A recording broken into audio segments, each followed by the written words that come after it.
Assalamualaikum warahmatullahi wabarakatuh. Di sini saya akan mempresentasikan materi tentang filsafat Barat abad pertengahan dari kelompok 7 yang beranggotakan Migo Ahmad Syumusyahaluddin, Nur Aini Fadilah, dan Monica Pertiwi. Sejarah filsafat Barat abad pertengahan. Filsafat abad pertengahan dimulai kira-kira pada abad ke-5 sampai awal abad ke-17.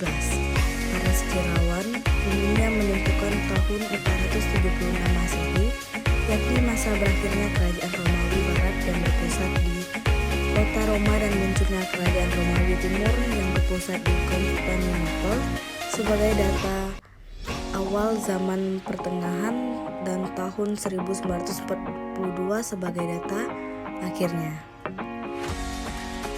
Dan di sini ada runtuhnya kerajaan Yunani diusul oleh kebangkitan kerajaan Romawi yang wilayahnya kekuasaannya lebih luas dibanding wilayah kekuasaan kerajaan Yunani.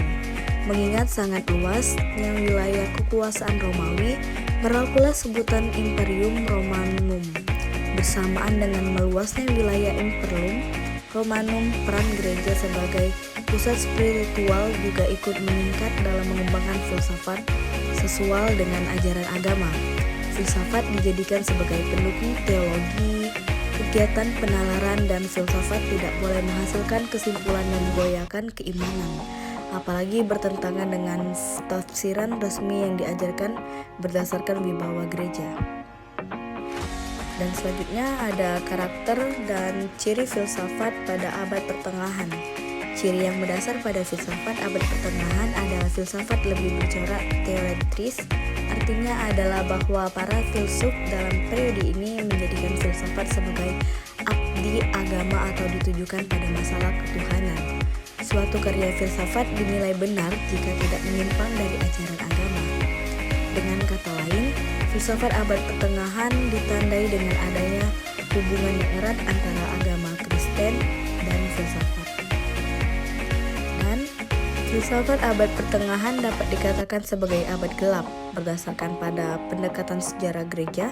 Saat itu kebijakan gereja sangat membelenggu kehidupan manusia. Manusia tidak memiliki kebebasan untuk mengembangkan potensi yang terdapat dalam dirinya.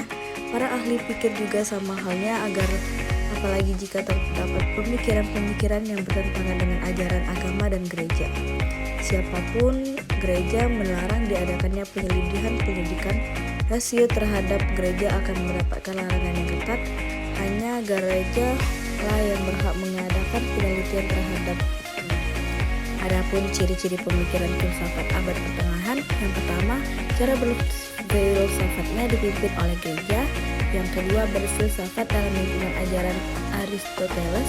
Dan yang ketiga, berfilsafat dengan pertolongan Artemus. Periodisasi filsafat abad pertengahan. Yang pertama ada periode patristik. Patristik berasal dari kata lain Petrus yang berarti bapak-bapak gereja, yaitu ahli-ahli agama Kristen pada abad permulaan agama Kristen. Para pemimpin gereja dipilih dari golongan atau golongan ahli pikir.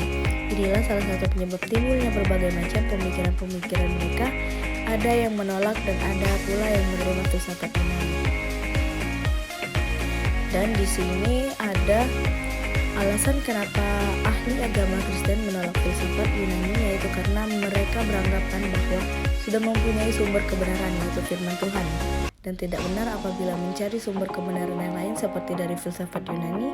Akan tetapi ada juga yang menerima filsafat Yunani dengan alasan walaupun telah ada sumber kebenaran, yaitu firman Tuhan. Tidak ada salahnya menggunakan filsafat Yunani walau hanya diambil tata cara berpikirnya saja. Jadi memakai filsafat Yunani diperbolehkan dalam hal tertentu dan tidak bertentangan dengan agama. Dan dengan adanya perbedaan terdapat tersebut menyebabkan orang-orang yang menerima filsafat Yunani dituduh telah murtad oleh orang yang menolak filsafat Yunani.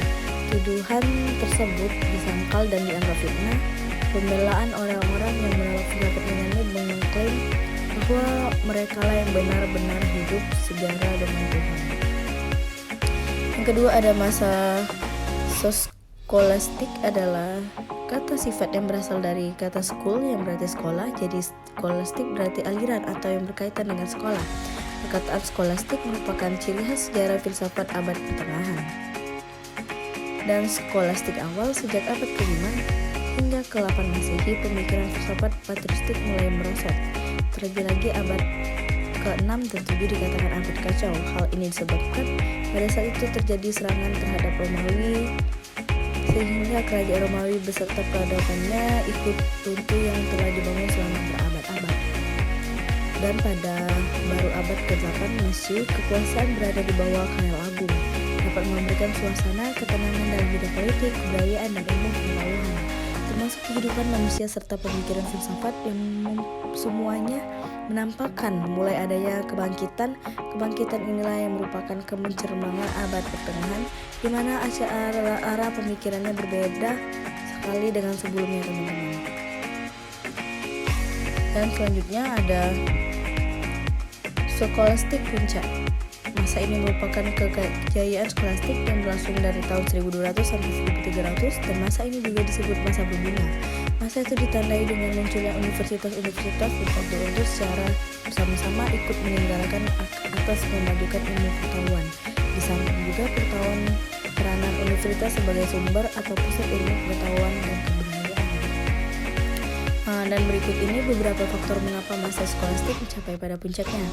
Adanya pengaruh dari Aristoteles, dan di tahun 1200 didirikan Universitas Alma Mater di Prancis. Universitas ini merupakan gabungan dari beberapa sekolah, dan yang terakhir ada berdirinya ordo-ordo. Ordo inilah yang muncul karena banyaknya perhatian orang terhadap ilmu pengetahuan, sehingga menimbulkan dorongan yang kuat untuk memberikan yang semarak pada abad ke-13. Dan skolastik akhir. Masa ini ditandai dengan adanya rasa jemu terhadap segala macam pemikiran filsafat yang menjadi kiblatnya, sehingga memperlihatkan stagnasi atau kemenangan. Di antara tokoh-tokohnya adalah William Ockham, Nicholas Cousins. Baik teman-teman, sekian presentasi dari kelompok kami, kelompok 7. Bila ada salah kata, saya mohon maaf. Terima kasih. Wassalamualaikum warahmatullahi wabarakatuh.